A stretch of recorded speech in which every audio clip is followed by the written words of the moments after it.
दरअसल अगर इनको खोदना ही है तो जगह जगह खोदें। 142 करोड़ आवाम को एक फावड़ा दे दे कि जगह जगह खोदें और वो खोद के निकालें। आप ज़मीन के अंदर से वहाँ से नफ़रत मत निकालिए। खोद के अगर निकालना है तो कुछ वो चीज़ें निकालिए जो आपके देश के भविष्य को बनाती हूँ। अभी इसी रास्ते में चलना चाह रही हैं क्या? एक वो बंगाल के तालाब की मछली हैं, उनको ममता जी को अपने बारे में इतनी खुशफहमी नहीं पालनी चाहिए। हम राष्ट्रीय पार्टी हैं, आप एक स्टेट में हैं और वहाँ पे काबिज हैं। ईश्वर करे आप हमेशा आती रहें, हमें उससे कोई चिढ़ नहीं है। उसी तरीके से अखिलेश जी उत्तर प्रदेश में काबिज हैं, रहे वो काबिज रहना चाहते हैं, मगर कुछ करें ठीक, कोई बात नहीं। अब हम पार्टी ने भी ये मन बना लिया है और हम लड़ेंगे भी नहीं, क्योंकि हमारा अलायंस लोकसभा तक सीमित है। हम लोकसभा में आपको अलायंस करना हो करिए, अन्यथा फिर हम वहाँ पे भी देखेंगे। अगर हम मरेंगे तो वो कहते हैं ना, मैं तो मरूंगा तुम्हें भी साथ ले डूबूंगा। अगर हम मरेंगे तो डूबोगे तुम भी।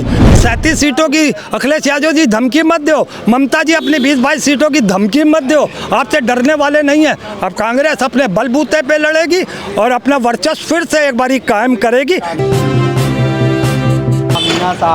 संभल जमा मस्जिद का विवाद अभी थमा भी नहीं था कि जौनपुर के अटाला मस्जिद का विवाद एक बार फिर तूल पकड़ता दिख रहा है। एक याचिका भी दाखिल की गई है। अभी हमारे पास कई जनता मौजूद हैं, इनसे बात करेंगे। अटाला मस्जिद को लेकर एक याचिका दाखिल की गई है और उससे मंदिर बताया गया है। लगातार इस तरह के याचिका जो है वो दाखिल हो रहे हैं मस्जिद को लेकर, क्या कहना चाहेंगे?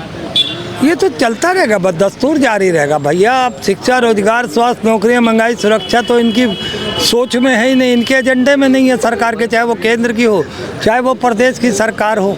अब ये दरअसल अगर इनको खोदना ही है तो जगह जगह खोदें। 142 करोड़ आवाम को एक फावड़ा दे दे कि जगह जगह खोदें और वो खोद के निकालें, ज़मीन से पानी निकालें, खनिज पदार्थ निकालें, सोना निकालें, ज़रूरत की चीज़ें निकालें। खोदना है तो कुछ खोद के सही से निकालिए आप ज़मीन के अंदर से, वहाँ से नफ़रत मत निकालिए। खोद के अगर निकालना है तो कुछ वो चीज़ें निकालिए जो आपके देश के भविष्य को बनाती हूँ, देश को बनाती हूँ। तो इनके एजेंडे में यही है, इसलिए हमें कोई इतना वो नहीं। क्या निष्कर्ष निकलने वाला है? इतनी याचिका दाखिल हो रही है हर मस्जिद को लेकर, क्या निष्कर्ष है इसका? चुनाव पे चुनाव होते हैं भाई। देश का प्रधानमंत्री कहता है 1 नेशन 1 इलेक्शन, मगर कराएगा कभी नहीं, ना करवा सकता है वो, ना उसमें वो हिम्मत आया, ना ही अब उसके वो नंबर है। बात वो नहीं है कि करा पाएगा या नहीं करा पाएगा, बात ये है कि आपको तो आदत है हर 2-2, 3-3 महीने बाद 3-3, 4-4 जगह चुनाव होना, और इन चुनाव के लिए आपके पास एक ही एजेंडा है, हिंदू मुस्लिम कटोगे तो बटोगे, या मंगलसूत्र ले जाएगा, या तुम्हारी बेटी को उठा ले जाएगा, या तुम्हारी बहनी को उठा ले जाएगा। यही सब चल रहा है। हमें लगता है कि अगर यही सियासत है तो देश का ये दुर्भाग्य है कि हम लोगों को कुछ हासिल नहीं हो पा रहा है, हम लोगों को शिक्षा नहीं मिल पा रही है, हम लोगों को स्वास्थ्य, नौकरियां, महंगाई, सुरक्षा से कुछ भी नहीं मिल पा रहा है। तो ऐसे में हमको लगता है कि जिस तरीके से देश की जनता ने नरेंद्र मोदी को खदेड़ के भगाया है 2024 में, 240 पे लाके पटक दिया है, उसी तरीके से हर प्रदेश में जहाँ पे भाजपा की सरकार है उन्हें उनका नस्तो नाबूद करें, इन्हें सत्ता से बाहर करें, तभी आप जनता के हित में कोई फैसला ले सकते हैं। जनता अपने हित में फैसला ले सकती है, तभी अपने लिए जनता रास्ता ढूंढ सकती है। मुझे लगता है जब तक ये लोग सत्ता में काबिज रहेंगे। अच्छा, आज प्रधानमंत्री को मैं आपके चैनल के माध्यम से बताऊं कि नरेंद्र मोदी तुम 5 बिल लाए थे, वक्फ बोर्ड, क्रीमी लेयर, डायरेक्ट भर्ती और 2 और। आप में इसमें से एक भी आप सॉल्व कर लो, मैं आपकी गुलामी करूंगा, आपके तलवे चाटूंगा।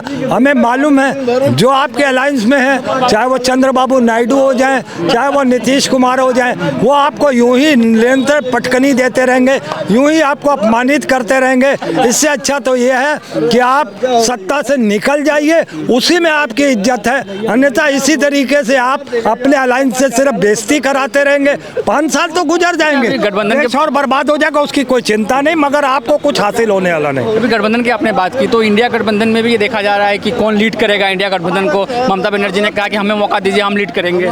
नहीं तो उनमें उनको ये समझना चाहिए, वो बंगाल के तालाब की एक छोटी सी मछली है, माफ करिएगा। एक गलती अखिलेश यादव जी ने भी की थी, वो उत्तर प्रदेश के तालाब की एक मछली है। सपना तो वो 5-5 राज्यों में देख के आ गए और वहाँ पे भंटाधार कर गए वो कांग्रेस का।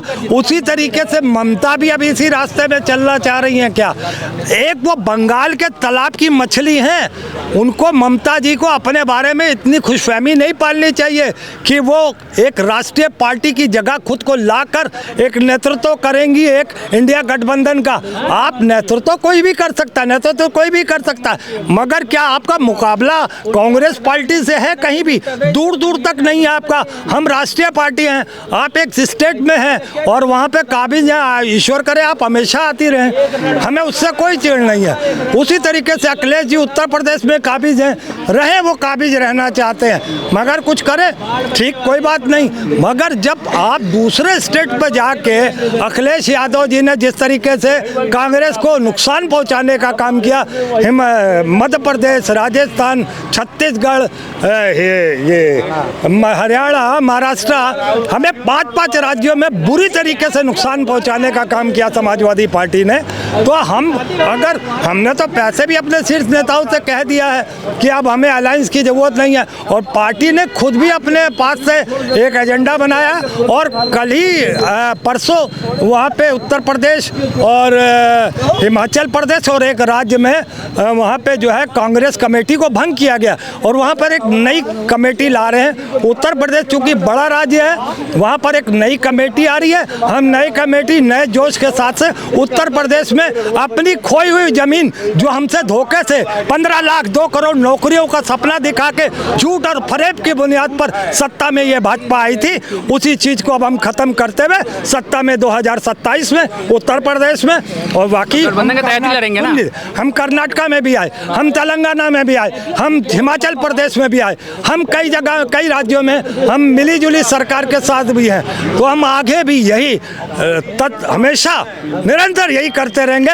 हर राज्य भाजपा से छीनेंगे और देश में एक बार कांग्रेस फिर से अपना परचम पूरी तरीके से लहराएगी और देश में खुशहाली आएगी। उत्तर प्रदेश में 27 में तो गठबंधन में ही लड़ेंगे ना, कांग्रेस तो गठबंधन से मिलकर लड़ेगा ना। क्या चीज? इंडिया गठबंधन ही लड़ेगा ना 2027 में। ना हम नहीं लड़ेंगे। हम देखिए, हम बिल्कुल लड़ने के पक्ष में नहीं है। अब हम पार्टी ने भी ये मन बना लिया है और हम लड़ेंगे भी नहीं, क्योंकि हमारा अलायंस लोकसभा तक सीमित है। हम लोकसभा में आपको अलायंस करना हो करिए, अन्यथा फिर हम वहाँ पे भी देखेंगे। अगर हम मरेंगे तो वो कहते हैं ना, मैं तो मरूंगा तुम्हें भी साथ ले डूबूंगा। अगर हम मरेंगे तो डूबोगे तुम भी। तो आप लोकसभा की धमकी मत दो, अपनी 37 सीटों की अखिलेश यादव जी धमकी मत दो, ममता जी अपनी 20-22 सीटों की धमकी मत दो। आपसे डरने वाले नहीं है। अब कांग्रेस अपने बलबूते पे लड़ेगी और अपना वर्चस्व फिर से एक बारी कायम करेगी, ये मैं आपको बताऊं।